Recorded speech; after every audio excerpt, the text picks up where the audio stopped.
3 things that you are not following in your school time and you will regret it later। ऐसी 3 चीज़ें आज मैं आपको इस वीडियो में शॉर्ट टाइम में बताने वाला हूँ, जो आप स्कूल में भी हो सकता है गलती कर रहे हो और आगे जाके बहुत इसके लिए पछताने वाले। तो वीडियो को स्टार्ट करते हैं and late start. School time में बच्चे पढ़ते हुए 5th to 10th and their 11th 12th while completing their school.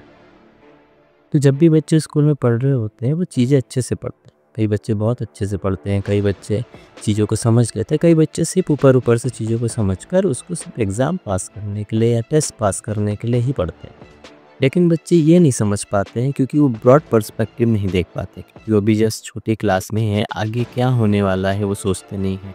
हमें आगे जाके क्या बनना है, कौन से एग्ज़ाम देने हैं, क्या कोर्स सिलेक्ट करना है, क्या जॉब करनी है, इतना वो कभी दूर तक नहीं सोचते। इसलिए वो ये नहीं जान पाते कि अभी जो हम पढ़ रहे हैं, मैथ पढ़ रहे हैं, इंग्लिश पढ़ रहे हैं, साइंस पढ़ रहे हैं, whatever we are study, how that will help in future, वो हमें आगे जाके कैसे काम आएगा। If you are studying in mathematics and if you are going to become an engineer, और कोई भी आप फील्ड में जाने वाले जिसमें आपको मैथ काम आएगा, अभी आपको उसके कॉन्सेप्ट को अच्छे से समझ लेना चाहिए, because the concept is that thing जो आगे जाके आपको काम आएगी। If you want to become a doctor, that biology will help। Biology के जो कॉन्सेप्ट हैं, बायोलॉजी के जो नेम्स हैं, डायग्राम्स हैं, जो भी चीज़ें हैं, जो उसका कॉन्सेप्ट है, बेसिक कॉन्सेप्ट है, अगर आप उसको इग्नोर कर रहे हो और आप सोच रहे हो मैं सिर्फ रट लूँगा, लर्न कर लूँगा, उसको बस समझ लूँगा एग्ज़ाम बस पास करने के लिए, और आगे मुझे किसी चीज़ में रिलेटेबल नहीं है, तो बहुत बड़ी गलती आप कर रहे हैं। आगे जाके वो कॉन्सेप्ट आपको काम आएंगे और वापस आपको वही बेसिक थिंग, वही सेम चीज़ आपको पढ़नी पड़ेगी, और तब आप सोचोगे जाके कि ये मैंने अच्छे से पहले पढ़ लिया होता, whatever it is, mathematics, biology, science, whatever in which field you are going, if the subject is related to your field, अगर वो सब्जेक्ट आपकी फील्ड में रिलेटेबल है और आपने अभी उसके कॉन्सेप्ट पर ध्यान नहीं दिया, आगे जाके आप बहुत रिग्रेट कर लेंगे। Number 2 that you must improve right now, it's your handwriting। Why?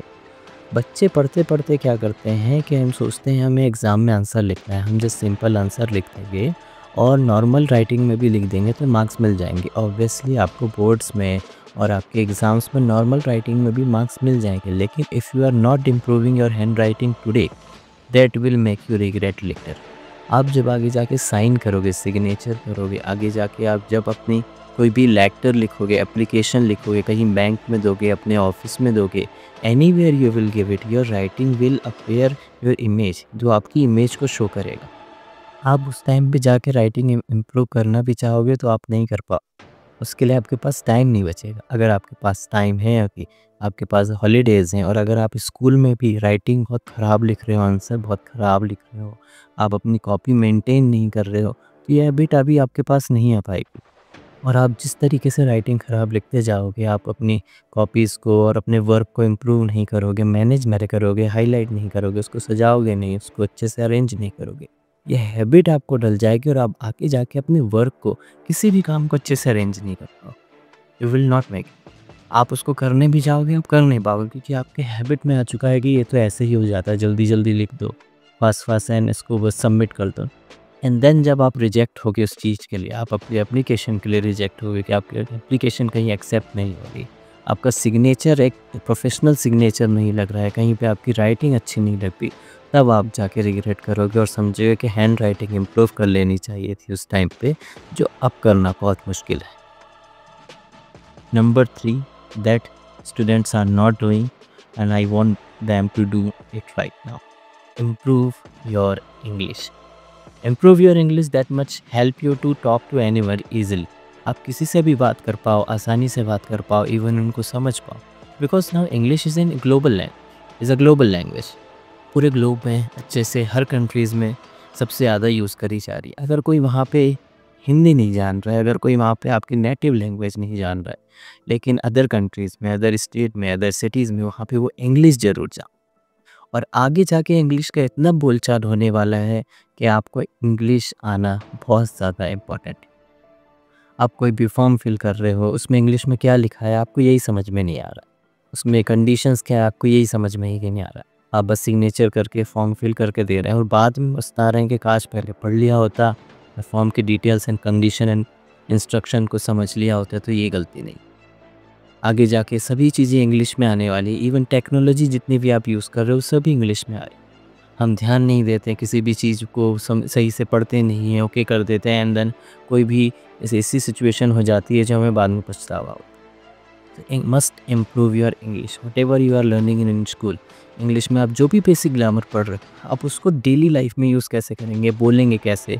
मैं कुछ लिखना चाहूँगा तो उसको लिखेंगे कैसे, उसमें अपनी इंग्लिश को यूज़ करो। आप कोई सोशल पढ़ रहे हो, आप मैथमेटिक्स देख रहे हो, आप साइंस देख रहे हो, whatever you are learning it's not based on कि पर्टिकुलर इंग्लिश ही आपको काम आने वाली।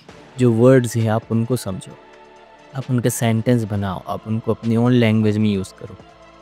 Start talking to your friends in English.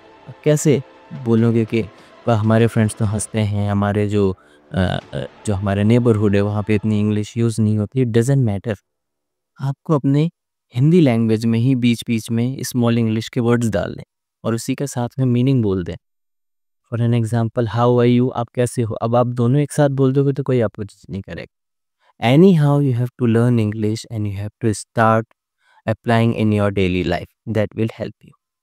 I hope these three things you will remember and you will not regret it later. Thank you.